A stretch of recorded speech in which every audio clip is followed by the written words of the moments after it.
thank you for joining us for this Cox Campus year-long journey series, specifically knowledge building for leaders. And today's session is going to focus on explicit phonemic awareness and phonics instruction. So thank y'all for sharing your time with us. We're going to let the presenters introduce themselves. So hi, my name is Rebecca Loera.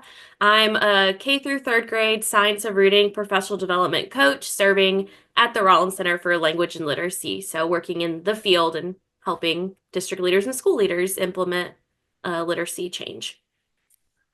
I'm Sarah Diffley. I'm also a K through third Science of Reading professional development coach at Rollins. And I do the same work as Rebecca, so working in the field with schools and school districts to help create the change in their buildings. Good morning, everybody. My name is Amy Denty. I'm the Director of Literacy at the Georgia Department of Education. I'm so excited to see so many people here. Just a little aside, I'm going to have to jump off a little early because I have to do another presentation, but Rebecca and Sarah have a great day of learning and talking about how we're implementing this most important work in our schools. And so thank you all for being here and joining us today. Thank you. And they're not pictured, but we also have Corey Gaskins. She's also a Science of Reading professional development coach, and she's moderating the chat. So when you see Corey's name, she'll engage y'all with questions. If y'all have questions, as you know, when you present virtually, sometimes it's hard for the presenters to see the chat. So if you ask questions, Corey will be responding to you. So be sure to engage in the chat because there is someone moderating that. And we also have our lovely tech support, Toki. So she'll be releasing surveys and polls and helping us with our PowerPoint. So we have a whole team supporting you this morning.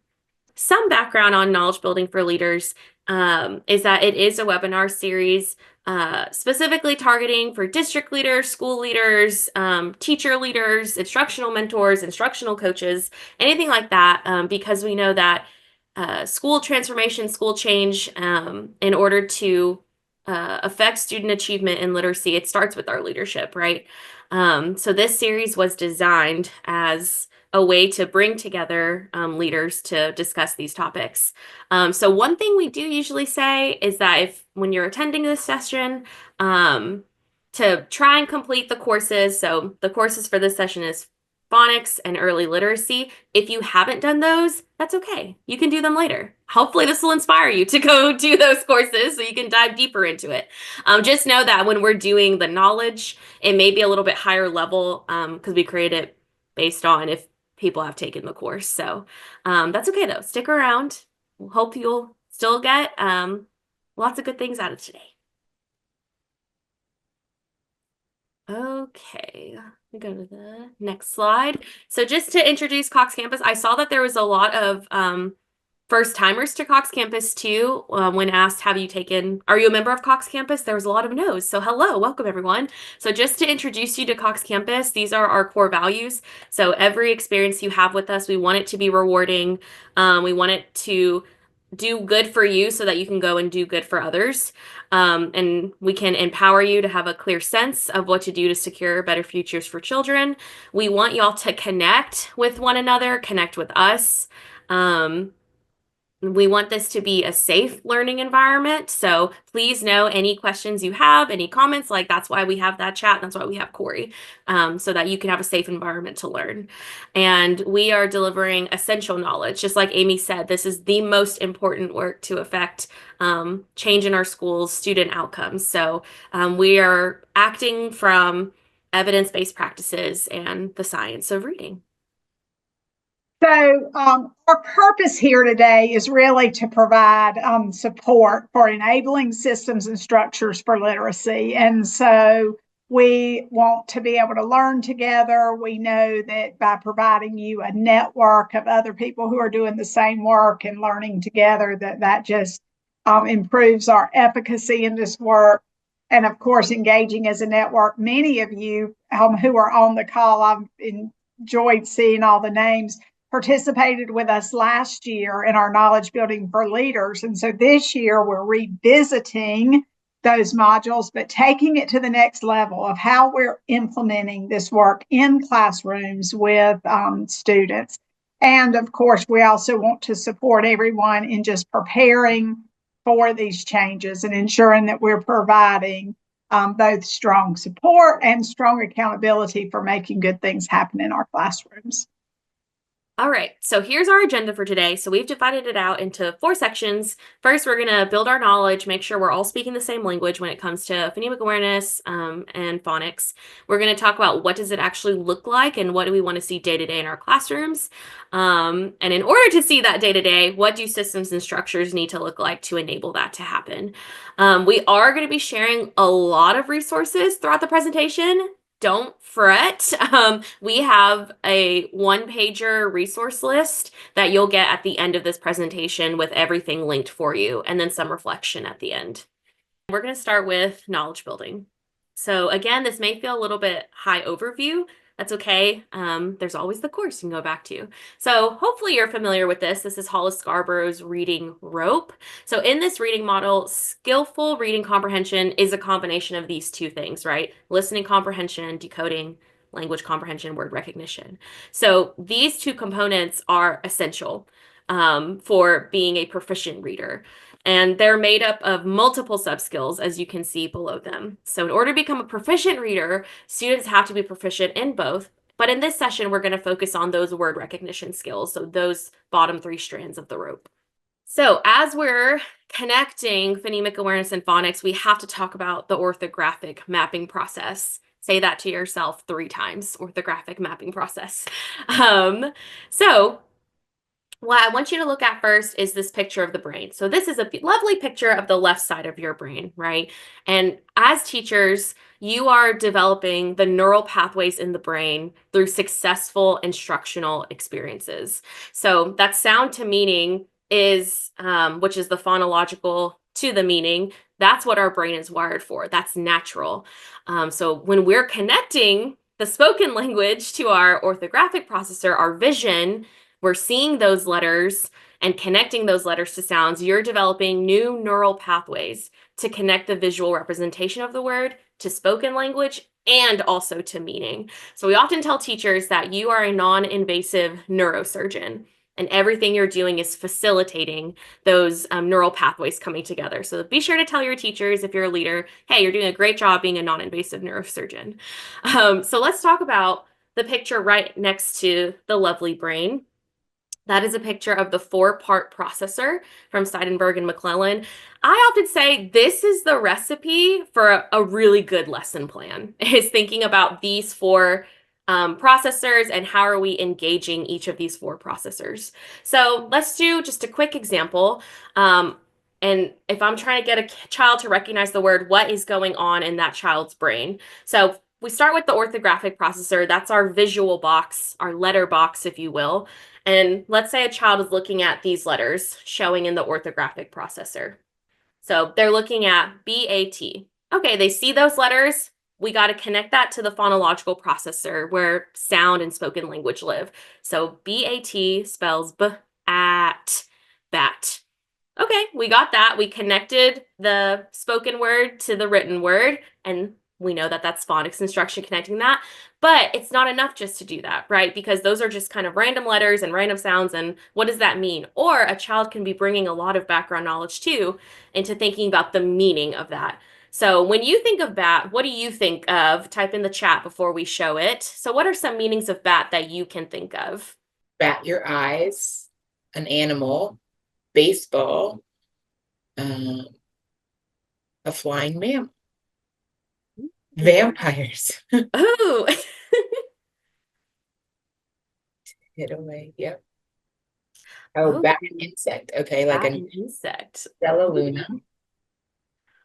Oh, wow. I love hearing all of the different ways we are even saying like bat, the nocturnal animal, bat, the flying mammal. Like, that's really awesome. So yeah, y'all covered a lot of these meanings and even bring the things that are associated with bats, like wings, Stella Luna. So yeah, there's lots of meanings to just the word bat, right? That's a very deep word. But we need to not just focus on the word level, we need to connect to the meaning level. And then we need to teach students, okay, let's look at the context around this. how does this meaning fit in that context? So if this was your sentence that you were reading, the player swiftly swung the bat. That's giving some context, right? And that's utilizing that background knowledge. A child needs to know, okay, a player, that means like a baseball player, swiftly swung. I'm imagining this motion. Oh, it must be a baseball bat. So our brains connect what we see with the language sounds, and then we connect it to meaning. Those are the three forms of a word. So sound, letter, meaning. Always think of those three things.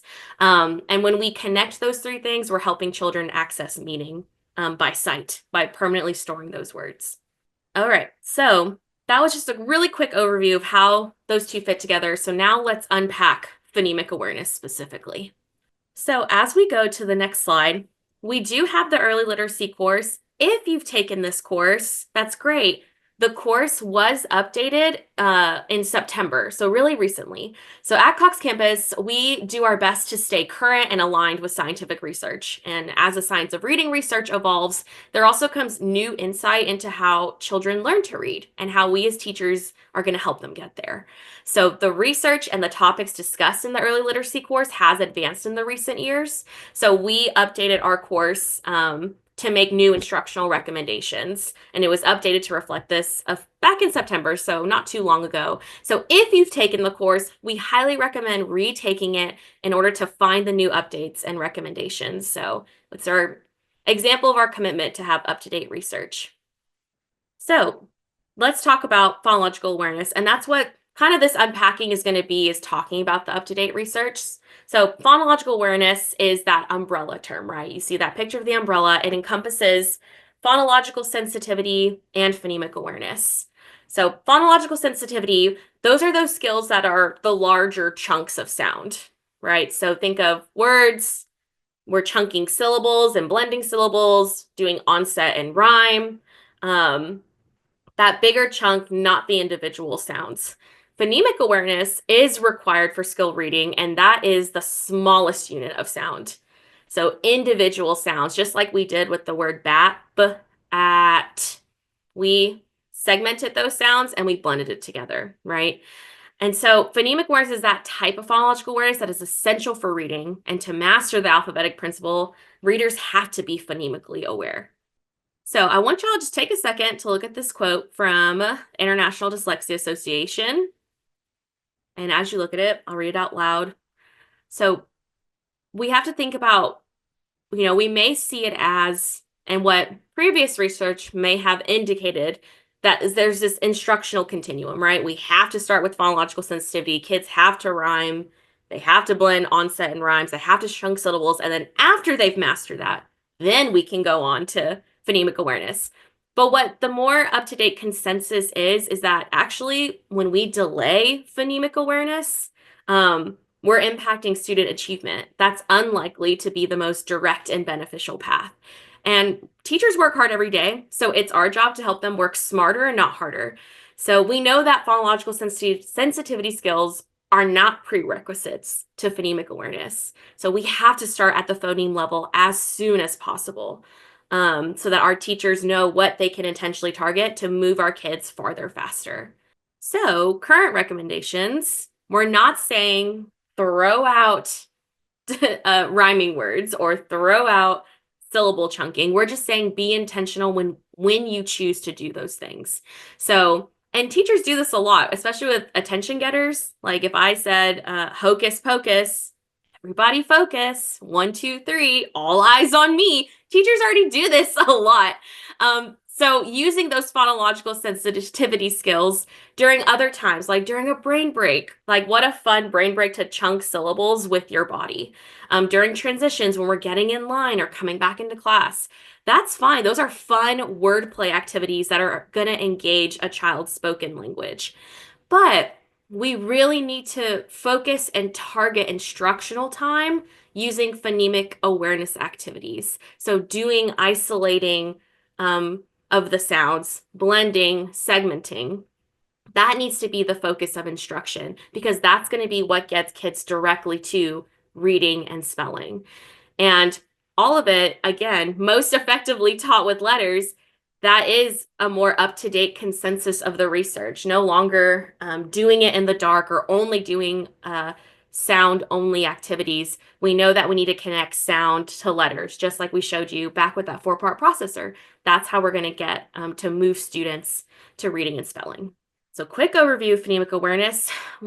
Now let's think about phonics instruction. And a lot of us know what phonics instruction is. It's linking sound and letters together. So I want us to approach this section as what is effective phonics instruction? What does good phonics instruction look like? So I know what to look for in my classrooms.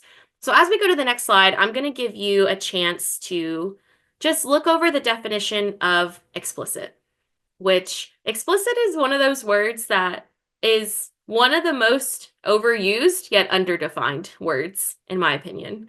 So take a second, give you time to look at this definition of what explicit instruction is. As you're reading it, I want you to note down or type in the chat what are words, sentences, phrases that are standing out to you about explicit instruction. So share your thoughts in the chat. Doesn't leave anything to chance, does not make assumptions, purposeful and clear-cut, systematic, intentional, participation, proceeding in small steps, no misconceptions. Yes, these are great things out of that description. Purposeful way of teaching students, systematic method, not assuming. Yeah, I think we leave a lot of things to chance sometimes or make assumptions, even without realizing it. Guided and independent practice, modeling, checking for understanding, direct explanations, active and successful participation by all students, standardized, increasing the modeling, providing guided and independent practice. Thank you, Dolores, for your vulnerability. I think we all could increase the amount of that we do. Yes, the amount of practice. Mm-hmm. Awesome. That successful participation. Ooh, I like that adjective, successful participation. Yep. Well, y'all highlighted a lot of what we highlighted. So if you go to the next slide, Toki, there's a lot of what y'all were saying too, and this is what we went through and kind of highlighted, like what are the words to really pull out? And some of y'all are probably even thinking as leaders, like, okay, like what are some of these words that I am seeing in classrooms? You know, this teacher has really clear-cut procedures, but maybe we need more independent practice in this classroom. This teacher has really great guided and independent practice, but we need to work on that explicit non-assumption modeling, right? So as you're looking at these words, be thinking too, what am I seeing every day in my classrooms? And then what is a next step that I can work on too? My favorite Anita Archer quote is, how well you teach is how well they learn. So that's also even when considering looking at your own data, for example, like, okay, like, what are we seeing? What is the data showing us? What is it telling us? How are we going to explicitly instruct around that? So just to test your knowledge a little bit, this is a choice of one or two, and I'm going to ask for one or two of y'all to come off mic a little bit. So just look at these two examples. So number one is the first sound in man is Everyone say the first sound in man. So that's choice number one. Choice number two. Man starts with the same sound as the first sound in mountain, mop, moon, and Miranda. Does anyone else know other words that began with the same sound as man? So these are two different examples of an instructional approach when introducing a sound letter correspondence. I want y'all to put in the chat, which example do you think is more explicit? Okay, I'm seeing a lot of ones too. If you put one, I want someone to be brave and come on the microphone. Tell us, why did you pick one? How did you know that that one is the choice that is the most explicit? Hi, this is Jocelyn. I think it's the most explicit because you're not leaving anything to chance. You're not asking for kids to come up with their own ideas. You're directly telling them the first sound in man is hmm. And so when you ask them to come up with words on their own, then you're asking for, it's just you can get willy-nilly, right? You're going to start to confuse kids, right? Because there are kids that might not know, or English language learners. Awesome. Yeah. Yeah. I liked the willy-nilly. I think we've all, if we've taught in the elementary grades, especially, you know, if the minute you ask, does anyone else know at the end of the words, you could get all sorts of things. And I really, really love that you highlighted our multilingual learners, because if they're struggling to even speak the language that they're hearing in the classroom, they may, kind of fall through the crack a little bit. I think I saw Dolores, I saw you come off mic. Did you want to share really quickly? Hi. Yes, I think the first person that spoke, she summed it up nicely. When you think about the definition for explicit instruction, I was looking at the part that says you directly tell them, about the learning. So the first example directly tells them the first sound is. So, like she said, you don't leave anything to chance, that they know without a shadow of a doubt that this is the first sound in man. Mm. Yeah, I'm telling you exactly what I want you to know, right? And this isn't asking like which example is good teaching and which is bad teaching, right? This is just saying which is more explicit when introducing a sound. So Right, you can add examples later. Yeah, you could do that later. That could be later in the week after practicing, and they have words in their repertoire. So the teacher's clearly defining that. So thank y'all for sharing. And then I want y'all to be thinking about too, we often say, well, we need to be more explicit. We need to be more explicit. But a question could be, do our teachers know what we mean by that? Have they seen this definition of explicit before? So as we go through this PowerPoint too, I want y'all to be thinking, how can we show all these things and teach it to teachers as well? So along with this explicit, we want instruction to be systematic and cumulative, right? The most obvious example is in phonics instruction. So you start with the simple, you move to the complex, right? Because it doesn't make sense to teach multisyllabic words, the third month of kindergarten. So the children need to understand how these smaller, simpler words work and what are the rules behind these words. And from them, we build them up. So think of it as chunking discrete skills that's going to lead to more robust knowledge. And so systematic writing, moving even something as we're working on a skill and we're moving from sounds to words to sentences, and then we'll get to a text or a paragraph or a book. So building children up in those skills. So continuing on, just when thinking of systematic and cumulative too, step introduction of letters and sounds. And are we always constantly just moving to the new one, the new skill, the new, target on the pacing guide? Or are we being intentional and are we interleaving that practice? So as you see here, for example, we have week 1. Children are focusing on short A words, so those CBC words with short A. And then the next week, the focus is learning short I words, but you're seeing that interleaved practice. We're not going to let go of short A because we need that repetitive practice. It's not going to be a one and done. So we need a practice to consolidate that. So learning is not lost. And we're facilitating that orthographic mapping processes. We're locking it into the long-term memory of our children. So always be thinking, as you're looking in classrooms, as you're working with teachers, we want to see instruction for a purpose, right? I love this fluency ramp. I show it in almost every presentation I do. I feel like I do. We want to start with accuracy, right? And this is from Literacy How, by the way, a really great resource.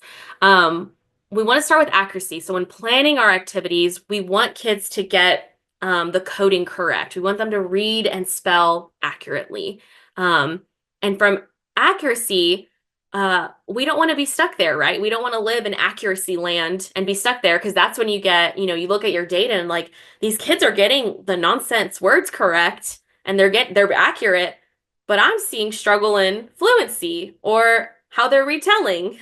There's a discrepancy in the data there. It's because those kids might be living in accuracy land. So we got to move them with intentional practice, different kind of practice that is going to build their automaticity. Can they recognize these words and can they spell these words automatically, and building that skill? And then from automaticity, doing intentional practice and meaningful practice to build fluency, right? So everything we do needs to be purposeful and aligned to the current lesson content.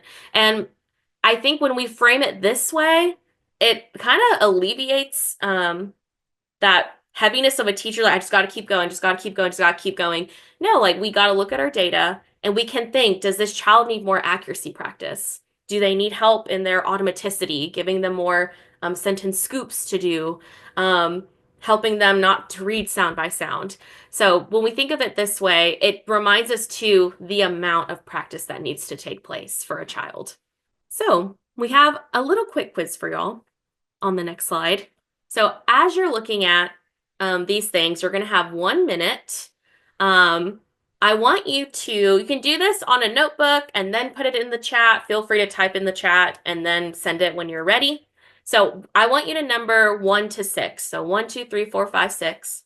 I want you to think about how we've talked about explicit, systematic, and cumulative instruction. And I want you to put these 6 boxes in order of what do you think explicit progression of instruction should be. So in thinking about what we talked about with the 4-part processor, what we start with. So start with 1. When teaching a new concept, we're going to start with 1, and then we're going to connect it to 2, and then we're going to connect it to 3, and so on until you get to 6. So you have 1 minute to do that, and then you'll post in the chat what you think. Hey, Rebecca, as they're typing, if they can hold their responses until the minute is up and then press enter into the chat at 1 minute, that'd be great. And I'm seeing a lot of people did start. Y'all are not newcomers to this. So a lot of people I'm seeing are starting with number 1. We're going to start at the sound and phoneme level. So remember, like I said, our brains are wired for that spoken language, right? That develops naturally for our brains. So we want to start at that sound level and then connect it to 2, connect to that grapheme. Yay. So a lot of y'all got these too. So sound and letter, there's that phonics instruction right there, right? Explicitly saying, this is this sound, we spell it with this grapheme or this chunk of letters. And then from there, we can move on to teaching words. These are how these sounds and letters come together and they form these words. From words, we can read phrases. This is often where I see a little bit of skipping in instruction, I think. And again, there's that burden of I gotta go, we gotta get from words to decodable text immediately. And that's kind of where we see the kids may struggle a little bit because there's other steps that we can target before they get to a decodable book. So from the word level, let's read phrases. From phrases, let's read some sentences now, and let's understand what this sentence is telling us. We're building in, integrating meaning into all of this and context in all of this. And from sentences, you can go to your paragraph or decodable text level. So let's look at a really quick example of what this could look like. So let's say I'm starting my lesson targeting the long A sound. And specifically, I'm targeting long A is spelled with the vowel teams AI and AY. So there it is right there. This is the sound A. We can spell this sound with vowel teams AI and AY. For this lesson, I'm going to focus specifically on AI. So the spelling AI, let's practice saying the letter and sound. Now let's read a word, some words with AI, and that could be like the word aim. You could also add in additional words like aid, things like that. So as we practice it, air is another one. Where does AI say A? Now, I'm being very intentional with this. This is a group that needs that purposeful practice. So from AI being the first sound in my word, I'm really getting them to focus on connecting that sound and letter together. So from the words, I go to a phrase level. We aim to. And they're still seeing that AI in the initial position. We aim to, in the air, to give aid. Those are those phrases. From phrases to sentences, we aim to jump in the air. So again, words, phrases, sentences. Now, you may have noticed I was sticking with AI in the initial position in all of these examples because I want them to map that. Now let's make it a little bit more complex. Now I'm going to add the next word, rain. What is something different you noticed about now that I've done rain? And what do you think the purpose of doing that for me was? So y'all can type in the chat. So I went from AI to now I still have AI, but it's looking a little bit different now. It's in a different position, right? Rain.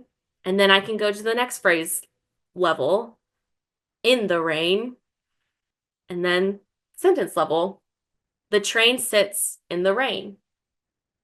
Yeah, Jocelyn, to highlight the middle of the word spelling. And that made it more challenging, right? Because now I took it from a lower complexity level, seeing in the first position, to now it's in that middle position. That's hard. That's harder to do for kids. It's more blending that you have to do and make sure you're not skipping over letters. And so this isn't, and then you can show the paragraph. So then we'd go to a decodable text after that, where I can combine these different spellings. And you'll notice I highlighted the word fairy. That may be a word that I maybe need to show a picture of. What is a fairy? I give a definition. I may give them, this is the word fairy, and I want them to focus on decoding AI words. Now, this is not a one-day lesson. Please do not take out, this is what we want teachers to do it all in one day. This is intended to show how an intentionally planned lesson about sound spelling can be. And this can be over the course of multiple days and giving that multiple at-bats for a child before we even throw a decodable book at them. There's a lot of levels that we can engage them in. And so I'll pass it to Sarah, and she's going to talk about what does this look like in activities we can do. Yeah, thanks, Rebecca. So Rebecca's taken us through some really good background knowledge and understanding kind of what should be included in explicit phonemic awareness and phonics instruction. And like she said, now we're going to look at some activities that might be things that you would want to see in a classroom that would be elements of good instruction. So we're going to start by looking at the phonics instructional components framework. And so as you look through this framework and the different components, thinking about where there are opportunities for instruction around the accuracy, the automaticity, and the fluency, and then also doing some reflection about what curriculum are you currently using, and do you have evidence of all of these components with repeated and cumulative practice. So take just a minute to kind of look through those different components and do some kind of gauging around where the activities are for accuracy, automaticity, and fluency. And if you're familiar with our resources, this resource has been updated to make sure that we add read connected text at the end, because that's something that often gets left out. And that's where the students are really given the opportunity to practice what they're learning within a text. So it's one of the most important pieces to connect their phonics knowledge to their actual reading. So as we're teaching students how to read with phonemes specifically, we want to make sure that as we're teaching phonemes that we're introducing the manner, the voice, and the placement and of articulation for each sound. This is something that's often skipped over and left out, but it's really critical and such an important scaffold for our students who are struggling. A lot of students will rely on understanding the manner, the voicing, and the placement, or of how to read, how to make the sounds, but also when they're trying to understand what's being said. This is like one of those scaffolds that we just often forget, but students really do rely on this. And so when we talk about the manner, the voicing, and the place of articulation, when we think about the manner, it's the lips, the tongue, the teeth, how they're working together and to create that airflow. So thinking about our stops versus continuant sounds, voicing versus unvoiced, and the nasalization. And so during instruction, a really great way or support that can be used for students is to have a mirror to see what their mouth is doing, and also using a tissue, putting it in front of their mouth and having them create the sound and determining whether the airflow is continuous or is it a stop, like a little puff to just make the tissue puff out a little bit. When we talk about voicing, it's whether the voice box is turned on or off. And so having students place their fingers on their voice box to be able to tell if the voice box is on or off for that phoneme production. And then also thinking about the place of articulation. So how is that sound being made, and where in the mouth is that sound being made? So you can sometimes use a mirror to help them see this by modeling for them how the sound is made and then letting them see how the sound is made. And this is really important. You might, if you're familiar or you live in this world of science of reading, you hear a lot about sound walls. And this is the purpose of a sound wall, is to be able to help support students in understanding how sounds are made, because articulation errors are often made in sounds that are very similar, whether it's their voice box is on versus off. Sometimes it's your lips are apart versus together for a sound. And so those are all important scaffolds that help the students understand the difference between those phonemes. Rebecca mentioned earlier that research around phonemic awareness has been updated very recently, and it's forever evolving. And so one of the things that is newer coming up in the research and that we are having to shift our thinking around is making sure that we're attaching letters to sounds as early on as possible. And so this would be an example. If we have the word fish, first thing we want to do is segment the sounds. Sh. And so once those sounds are segmented, we want to attach the graphemes to the phonemes. So what letter or letters spell F? What letter or letters spell I? And what letter or letters spell sh? SH. And so previously we've heard a lot of like phonemic awareness instruction can happen in the dark, but we no longer want this instruction to be happening in the dark. We want to make sure that we are attaching those letters to sounds as early as possible. And we think a lot about in the lower grades where maybe they don't have all the letter formation practice yet.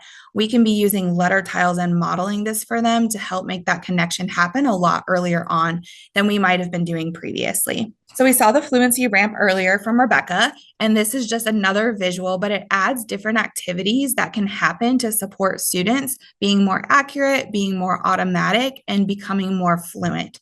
And so as we move through these activities, you'll see how they fit or how they support students becoming more accurate, automatic, and fluent. So for our first example, we asked if you have them to grab some Post-its. If you don't, you could rip some little sheets of paper or you can just listen along.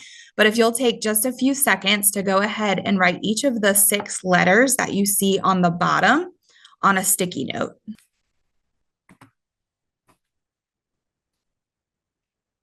And then Togi, if we can click back to disappear our red dots, our counters. Thank you.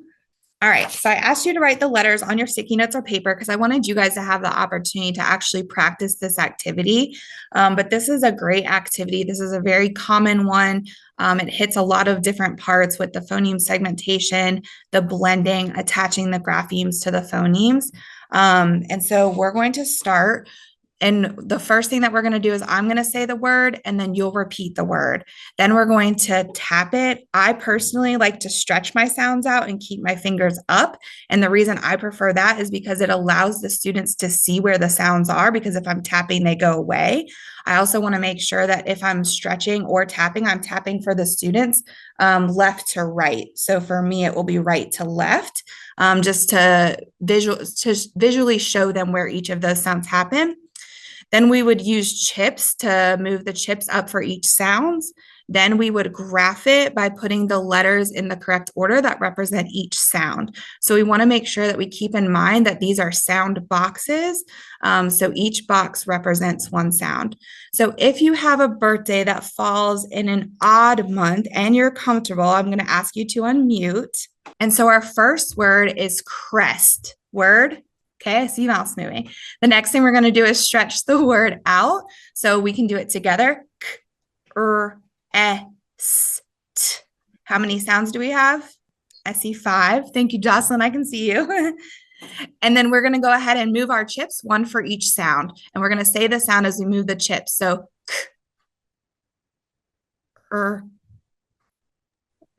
s.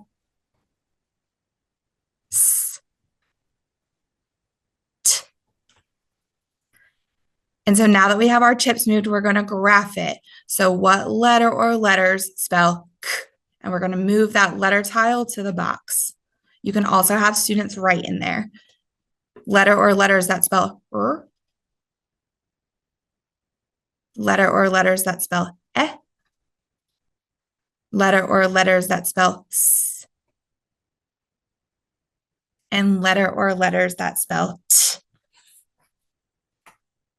And then let's zap it and read the words together. Crest. All right, we're going to do one more example. There won't be animations on the screen. So it would be great if let's try even birthdays. We did odd last time. So if you have an even birthday month, if you're comfortable coming off mute. And we're going to repeat the same process. So our next word is rust. Word. Rust. Great. Let's stretch it or tap it out. Oh. Great job. How many sounds do we have? Oh, 4 sounds. So go ahead and move your chips, saying the sounds. uh, Great. And now let's graph it. So our letter or letters that spell R. R U S T. Perfect. Thank you. So then we would have everyone read it together, and our word is Rust. rest. Absolutely. So this is a great activity. It's a great example. It gets the kids moving kinesthetically. Again, for kids who maybe don't have great or as automatic letter formation, you might use letter tiles. If you have students that are proficient and able to write quickly, or more advanced students, I might have them write the letters in the boxes like on a dry erase board. So we're going to move into another example of say it, tap it, map it, graph it. And so we think about those chips, and the purpose of scaffolds is so that we can eventually take them away. And so after students become really proficient in using the chips to say it, tap it, map it, graph it, zap it, we can take the chips away. And then one of the things that I often will encourage or suggest that people do as we move into this phoneme graphing mapping is think about or consider having students make little dots in the boxes instead of the chips, just so that they can remember how many sounds there were in the word as they're trying to graph it. And so I'm going to preface it with these examples all have tricky spellings. They're not ones I would teach in a lesson together, but we wanted to make sure that you guys had exposure to all of these and were able to walk away with examples of things that might come up as tricky later on. And so the first one we're going to do together is the word fish. It's the same process. Fish, you say the word. And then we're going to stretch the word out. Sh. How many sounds do we have? And go ahead and graph it. So letter or letters that spell F, letter or letters that spell I, and letter or letters that spell sh. And you'll notice that the grapheme sh is in the same box because it represents one sound. And then we'll write the full word over to the right. All right, so we're going to try our next one. And I'll have anybody who's comfortable coming off mute to do that, just so that people can hear, since it's hard without all the materials and being able to see what everyone is doing. So our next word is fox. What's the word? Fox. Fox. So let's go ahead and stretch this word out. How many sounds? 3. There's actually 4 sounds. X represents 2 phonemes. So we would go ahead and graph it. So what's the grapheme or the letter that represents F. What about ah? O. And the grapheme that represents X. X. And we would write it across the line to make sure that it goes over 2 sound boxes, because it still represents 2 sounds. And then we would write the word over to the right. All right, here's our next tricky one. The word is choice. What's the word? Choice. Choice. Let's go ahead and stretch it out. Oi. Oi. How many sounds? 3. 3 sounds. Thank you, Jocelyn, for being vulnerable. And so we would then go ahead and graph it. So write your letter or letters for ch. CH. CH, it's 1 sound, 1 box. Oi. OI. Yep, and we know that the OI spelling is used in the middle of words. And then S. C with a silent E. C with a silent E. And so we would graph the E smaller just because it doesn't actually make a sound. You can't hear it, but it's what makes in this case, what makes the C the soft sound. And then the word would be to the right. And then our next word would be queen. And so this would go to the same routine. So we would say the word queen, we would stretch it out, determine how many sounds, and then graph it. And I'll have Toki go ahead and click through so we can see how it's graphed. And so QU also represents two sounds. We know that it's the Q. So it would be closer together on the line because the QU together represents those two sounds. And then E would be in one sound box because we know it makes the long E sound, and N would be at the end. And our word would be queen. And then our last word is string. So the word is string. Let's go ahead and stretch it out. Yep. Thank you, Toki. You're good. So for this one, we have 5 phonemes, and we know that NG makes the ng sound. It represents one phoneme. So those letters are together in that phoneme sound box. And then we would write it together. So hopefully we've covered the majority of ones that would come up and be really tricky for graphing. But again, this is just a great way to kind of move students away from the chips and having them move more towards that automatic being able to spell words quicker. And Sarah, I put it in the chat, but I just wanted to lift it. You did a fabulous job in your modeling of using that routine language and saying the same words every time to build that. What students can expect when they're doing this activity is not going to be changing every time that we do a word. You know the language, they know what to expect, they know what to do, and that's kind of how you build that routine. Yeah, thank you, Corey, for lifting that, because that really is such an important part for any of these activities, is making sure that we're lessening the cognitive load on students. So if I'm doing the same routine each time and using the same language, the students know exactly what to expect. And oftentimes in classrooms, we see teachers try to vary the activity or change their direction or change the way they're guiding students through the activity. And it's all well intended. We're trying to keep it exciting and fresh for our students. But what happens is then the students are having to think so much about what they're being asked to do that they lose their ability to really engage in the learning process. So it really is important to make sure that we're using the same routine language each time we do these activities. All right, so we have another activity. So again, same but different. This one is building words, where we have an opportunity for students to encode and decode. And so this lesson would be focused on open syllables, particularly with O. And so if you want to engage and you want to write these on your sticky notes, you can. Otherwise, you guys are doing a great job of still engaging in the activities. And so this is going to follow a very similar format. So I would say the word, the students would repeat the word. We would identify the graphemes that need to be moved. We would read the word again, and then we would write the word. So we're going to start with the word no. So what's our word? No. Then we'd stretch the word out. Oh, we know that we're working on open syllables. So what 2 letters would we need? How would we spell it? We'd move our letter tiles down with N-O. We have the word no. And then we're going to write the word no. So as I'm writing, I know that N spells and I know that in an open syllable, O is going to spell the O sound. And so we would repeat this process for the word so. We would repeat it maybe for the word go. And then we've talked a lot about cumulative practice. So now I might throw in a closed syllable word like got. And so our word is got. Repeat the word, stretch it out. G, ah, t. Let's go ahead and move our letter tiles.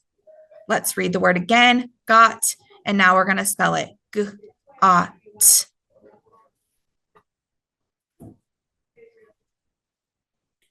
Awesome. And so again, just another great activity to be able to have students engage in different ways, similar language, similar process. They're able to practice decoding. They're able to practice encoding. One thing you may also consider doing is adding a quick sentence at the end just to provide context for the word. For time's sake, I'm not doing that with the words, but that would be another added piece to do. All right, so we're going to move into another activity, and this is one of my favorites. And when I was coaching, this was one of the students' favorites too. So this is always a very popular one, but we're going to look at word chaining. And so for word chaining, you start at the bottom and you start with one word. It's very similar process. So the word is art. What's the word? Let's tap it out. Art. Let's go ahead and spell the word. Students would write A-R-T. I would have everyone read the word art, and then I would provide meaning with a sentence. We went to art class yesterday. Now let's add a P to the beginning of art. So let's tap out our new word, art. Spell the word. Students would write in their chain. Everyone would read the word part. I shared part of my pizza with my friend. All right, let's do another one. So now we're going to change P to ch. Let's tap out our new word, ch, art. Let's go ahead and write it. Let's read it, chart. We use a chart to determine how much rain we got. Now we're going to change the first sound. We're going to change ch to, oh, I lied. We're going to change the last sound from t to mm. So let's tap our new word, ch, r, mm. Let's write the word. And let's read the word, charm. Now we're going to change our beginning sound, ch, to h. Let's tap our new word, r, mm. Spell the word, read the word, correct. And so now we're going to change the word from harm to harp. So now you have to think about what changes from harm to harp. What sound is going to change? The last sound, the to p. So let's go ahead and stretch out our new word, r, p. Let's write it, harp. And then our last one would be changing the beginning sound to sh. We would do the same process and our word would be sharp. One thing that's really important to keep in mind with word chaining, and you'll notice this in our example, you never change more than one sound. So each word, each time we change, we didn't change more than one sound. And this is just to help students be able to identify and make those changes. You may have also noticed that sometimes I was giving you the change of the sound, and other times I was giving you the word, and you were having to think about what was going to change with the sound and where it was. So thinking about keeping the language and the routine the same, but also giving the students an opportunity to sometimes know what sound is changing and you're giving them the sound, but also giving them the word and them having to think through that sound. So hopefully those are activities that are useful, enjoyable. Hopefully you're seeing some of them. If not, these would be great things to start thinking about how you can implement and looking for in classrooms, because they're great activities to build students' phonics knowledge. So take a minute to read the quote that you see. And this just speaks to the importance of us supporting students with that sound spelling mapping or orthographic mapping to help them really be able to understand and process and utilize what they're learning in order to make words, decode, encode, and transfer all of that into reading. And next, we're going to move into systems and structures. Sarah, and thank you, Sarah. She did a great job too of just showing like there's accuracy and automaticity opportunities in all of those things, right? Like there was accuracy with the spelling, and then you can go back and have those kids read the list that they spelled in order to build the automaticity. So we're going to move on. So systems and structures, we've talked a lot about the kind of instruction that we want to see, but like I said in the beginning, we have to be able to condition the change that we want to see. And that's going to be a part of our MTSS, a huge part to play is MTSS. So really quick quiz, you're going to see like a Zoom survey pop up for each of these questions, and they're all true or false. So the first question, or true or false, is MTSS is designed to only support low performing students. True or false? Seeing a lot of falses, and that's correct if you put false. So we know that MTSS supports all students. We have to start with that tier 1 instruction. Tier 1 instruction means teaching the same grade level curriculum concept for whole group and small group. True or false? Yes, Jocelyn, we still need to differentiate even at tier one. So that statement is false. So based on screening, based on your diagnostic, based on progress monitoring, that tier one instruction has to be targeted to meet student needs. If we say tier one is the same grade level concept at whole group and small group, then we're not giving any room to students that have a different skill they need to work on. Maybe we do the whole group lesson, but a child is still struggling with what was taught, 2 weeks ago. We have gaps we need to fill there, and that's where we can use that small group to target that student's needs. All right, last question. Tiers 2 and tier 3. So we'll move, rephrase myself. Tiers 2 and 3 intervention are designed to be an extra dose in addition to tier 1, not instead of tier 1. True or false? Yep. Seeing all the truths come in. Yeah, that's correct. It's true. All students get tier 1, and that's the first order of business, right? In an MTSS system is using classroom reading instruction to shrink risk. We want our tier 1 to be focused on prevention. Tier 2 and tier 3 intervention, that's that additional layers of support. We want to accelerate kids that maybe need the enrichment, but also the kids that are needing to fill in gaps. We need to move them farther faster to get them caught up. So in some cases, tier 2 intervention might be the same small group skill that they received. So if I pulled a small group, this group needs to focus on vowel R syllable, so bossy R. If they are also in tier 2, my tier 2 intervention may focus on that same exact skill because I'm increasing the dosage and I'm giving them extra practice. So this is why getting good data is so essential. That data makes us reflect on classroom reading instruction and ask, what am I about to teach? Does it make sense what I'm going to teach? Is the instruction going to be aligned with where the students are currently at?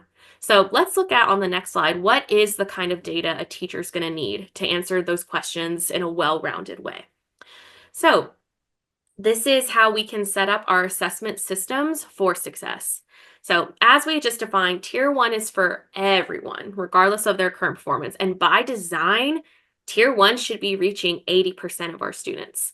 And so we can use our data, like our screeners, as a temperature check, right? Just getting an insight on our students, how are they doing with grade level concepts, where are they at compared to other children.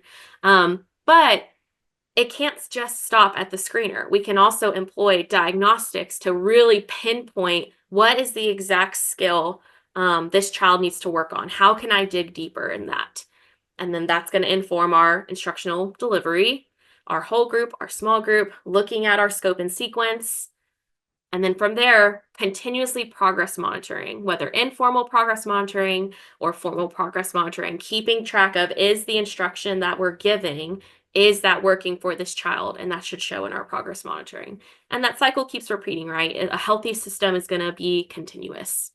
So one thing that we have that is helpful, we have our assessment drill down flowchart. So as you're looking at this, we have start with an ORF, comprehension, listening, reading, and then the directions you can go based on what that data is telling you. So for some students, they may have more of a language deficit. We really need to hone in vocabulary, background knowledge for this child. For some kids, what we may be seeing in a lot of our children, I think the number I had seen is that 60% of children are going to have like word reading skill, or children that are struggling, 60% of them will be, it's a word reading problem. It's a decoding problem. That would be, okay, we need to give a phonics assessment. We need to see, do they know their letter names and sounds? Do they know CVC words? Things like that. And if they're really struggling with that phonics assessment, we got to dig deeper. So that's what data is meant to do, is it's meant to keep you asking questions. Like, let's stay curious and let's figure out what is the root of why a child might be struggling. So we have this diagnostic decision tree. We also have in the same document a chart for kindergarten, because kindergarten is going to look a little bit different than first and fifth grade. So that's also included. If you want to learn more about data-driven instruction, we have a Cox Campus course for that, and that goes really deep into building a healthy assessment system. So as we're moving on, we're really going to hone in on this diagnostic assessment.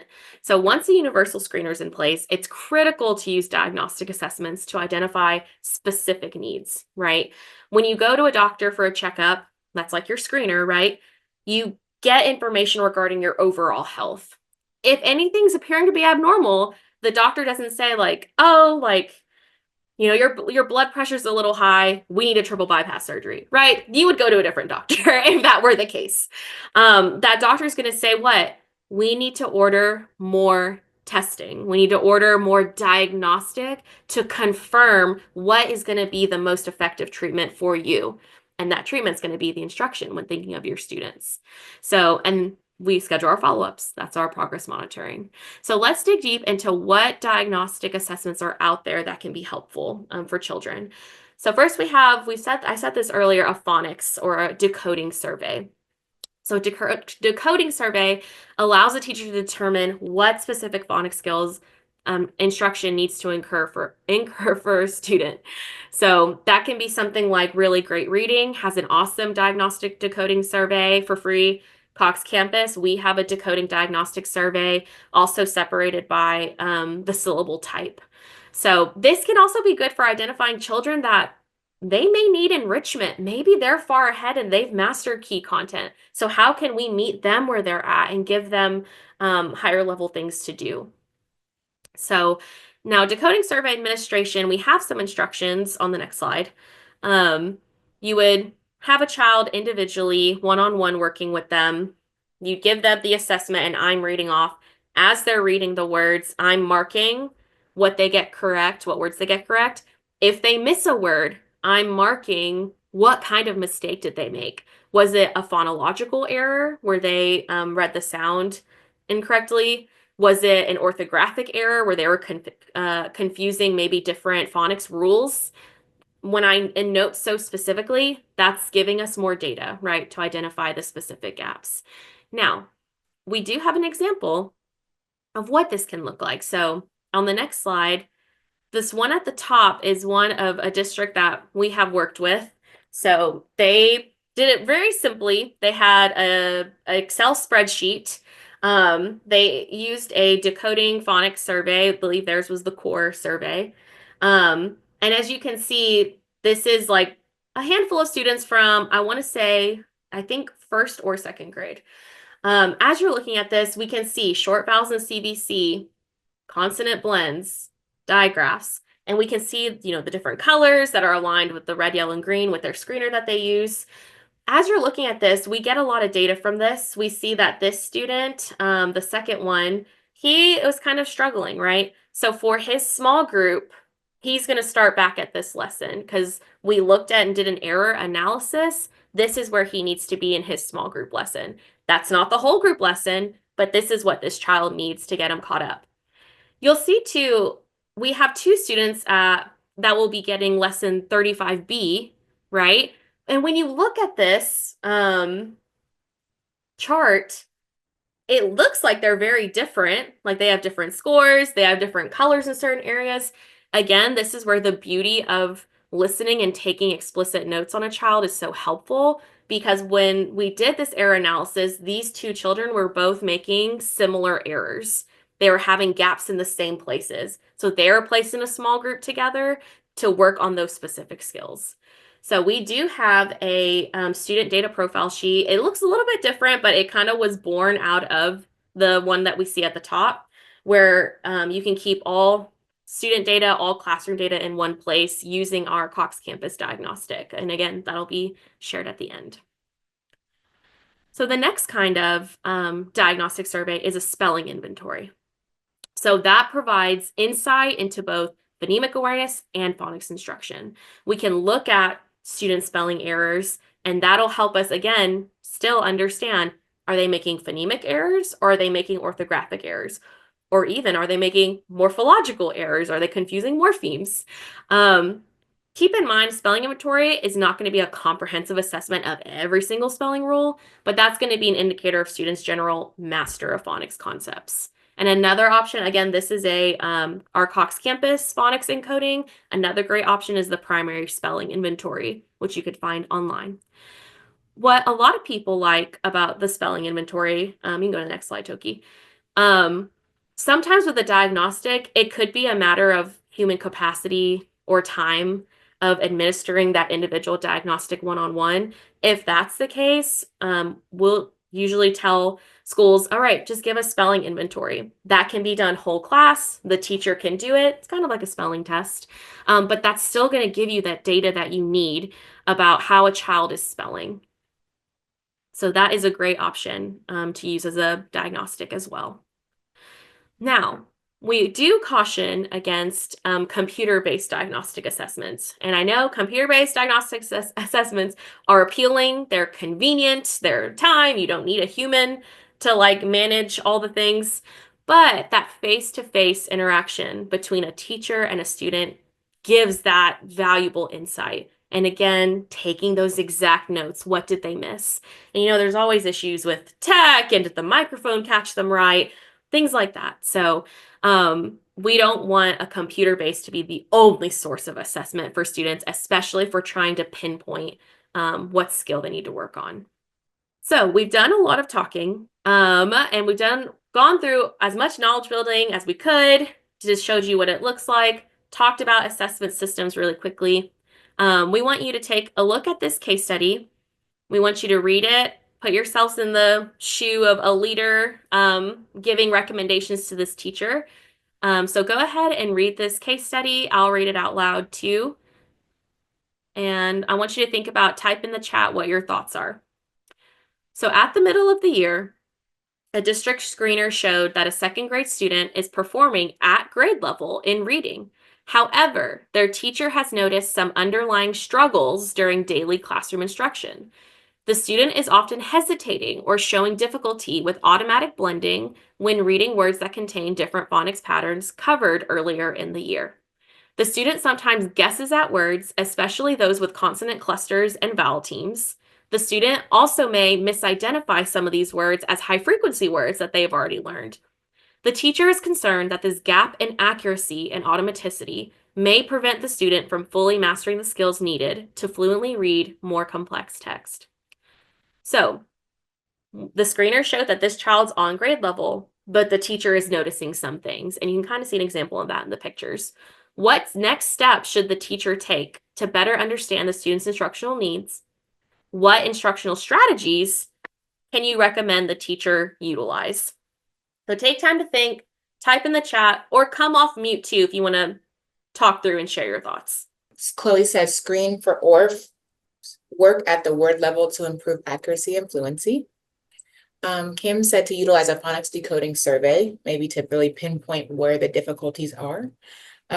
Jane said dig deeper with a diagnostic decoding survey, utilize sound boxes, definitely diagnostics to see where gaps are, check vision. So think about maybe some outstanding things that could be influencing their struggles too. I think that's good to always kind of keep that lens of it may not just be a phonics thing that's going on. Complete the inventory to identify specific skill gaps, small group instruction for identified deficits, start basic phonics instruction and sound enhancing. I also think, having a one-on-one conference with the student and ask them like, what's going on? And that's why I say vision too, because sometimes if you're looking at ST, but they're saying ST, but it's SH. I mean, I didn't know I needed glasses for a long time as an adult. Do you know what I mean? And it's just something to think about, and then having that conference, because they are guessing, maybe someone at home is telling them to guess. Do you know what I mean? We have that parents and family members who were taught to read, then try to help their children the way they learned, right? When we all learned to guess, look at the first letter, look at the picture, right? So it also might be a little bit of two things happening. Yeah. Jocelyn, I love that you're thinking about, it may not even just be like instruction. It could be like forces outside of the room, whether it's we needed a doctor's appointment for vision, or it could even be how are we engaging families and community in what we're trying to do. If we're moving to structured literacy, have we let people outside the school building know that? And like you said, we want to engage families. Have we taught them what we're doing? I love that.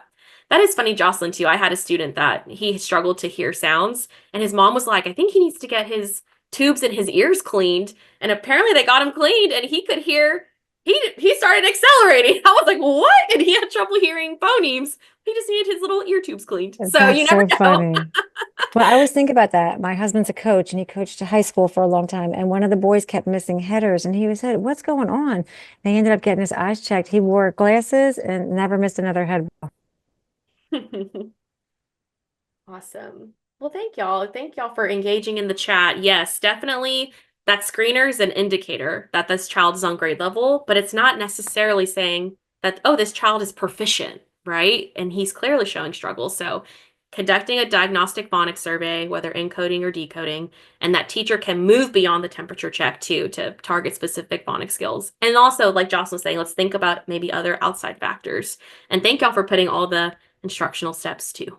Okay, so we keep sharing over and over again, we're going to share this resource list. Thank y'all for sticking around too. We're getting towards the end. So Corey's going to drop in the chat this link. Instead of sharing and dropping links all throughout the presentation, we've created this one pager with sectioned out with all these sections that we've done today. So you can definitely click on that. There's some extra resources in there too, like there's an article about phonemic awareness and other things that you can find. So make sure that you download the PDF for that. So we're going to move on to our last bit, our reflection, and then we'll do feedback. So I know we are getting short on time, so we're going to kind of breeze through this pretty quickly. I am going to encourage you. We had a great idea of putting this in the chat, but we're having trouble getting the picture in the chat. So I'm going to encourage you to maybe screen snip this really quickly just so you can refer back to it. As we move into the next part, but also just for your own knowledge. And so when we think about change, there's multiple levels that we can create change in. And we're at an odd time of the year right now. So like level one would be, can we create change in a classroom? Just small little changes that can be implemented quickly. You can see some examples that might be done. And so this might be something that we pick a few classrooms to start implementing the change now if this feels really, really big or too much for the rest of the year. The next thing that we can think about is creating a level 2 change. So this is a level of change that requires a little bit more of intentional planning, but it's still feasible throughout the rest of the year. So this might be working within PLCs, working with schools, making sure that we're adjusting schedules, that small group differentiation is happening.